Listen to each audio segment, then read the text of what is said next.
With a heavy heart, he steers the saga back toward home, leaving their dreams of thought reflect on their daring venture.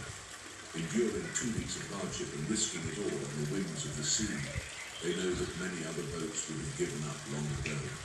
But with one final string, there's still a glimmer of hope that their ordeal might be worth it if they can outrun the storm closing in behind. It's a race against time. They must reach safety before the fury of the Arctic storm descends, or risk being trapped by the advancing ice of Barrow Shoal. With the throttles pushed to the limit, the saga hurtles forward into the unknown.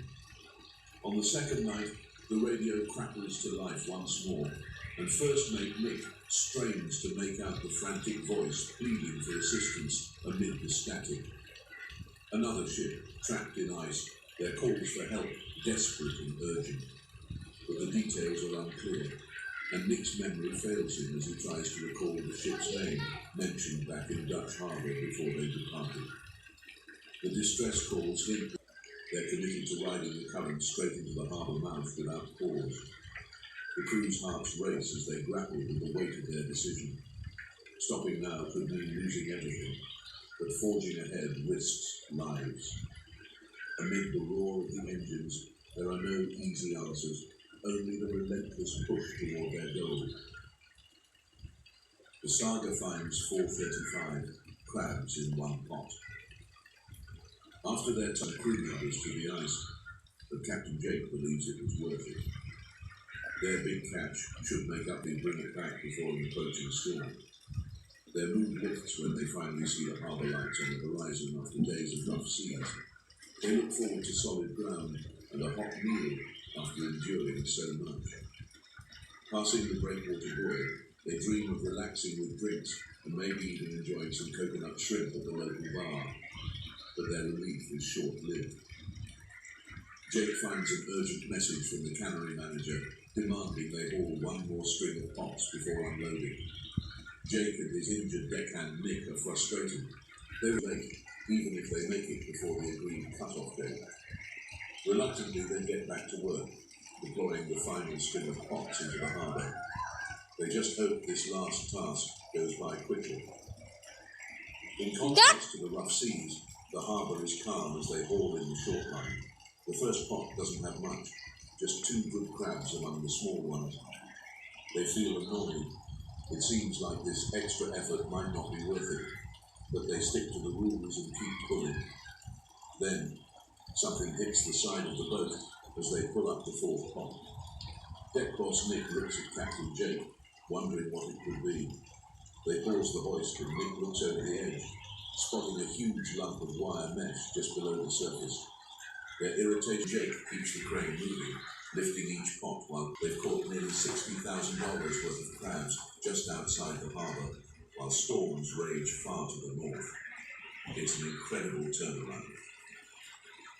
With this unexpected bonus, the crew starts bantering again, enjoying their well-deserved route. It's a mystery, but fishermen don't dwell on such.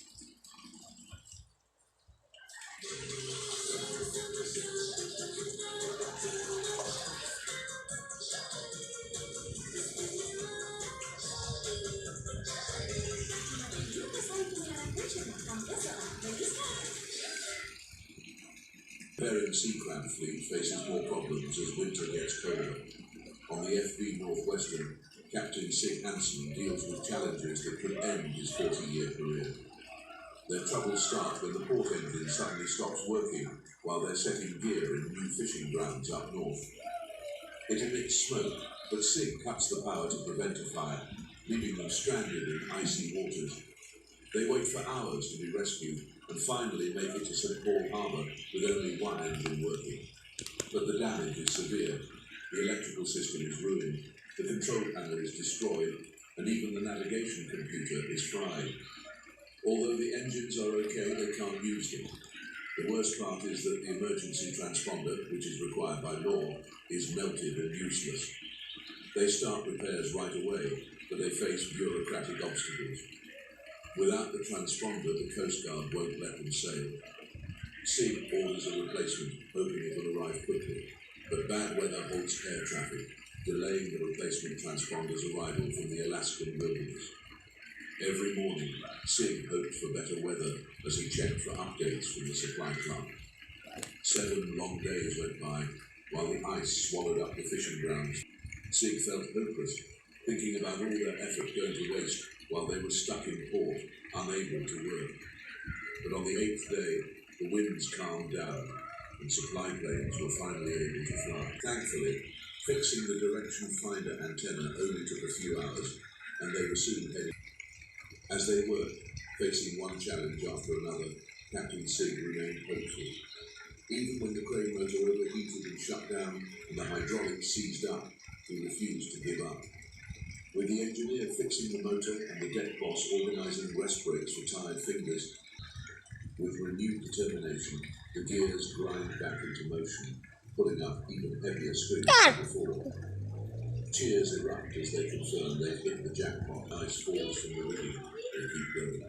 The freezing air and bruised fingers don't slow them down as they anticipate a huge payday. They're hauling in an impressive 700 pounds of crabs every hour, while most other boats have already given up and headed south. The crew can't keep track of how many crates they've filled, but the hold is overflowing with valuable crabs. The promise of a big payoff keeps them going, pushing through fatigue and danger. As another heavy pot surfaces, the crew's triumphant roar fills the air. Nothing can stop them now at their last pots. Captain Jonathan worries that they might find nothing but empty shells and small to pull up pot after pot full of crabs.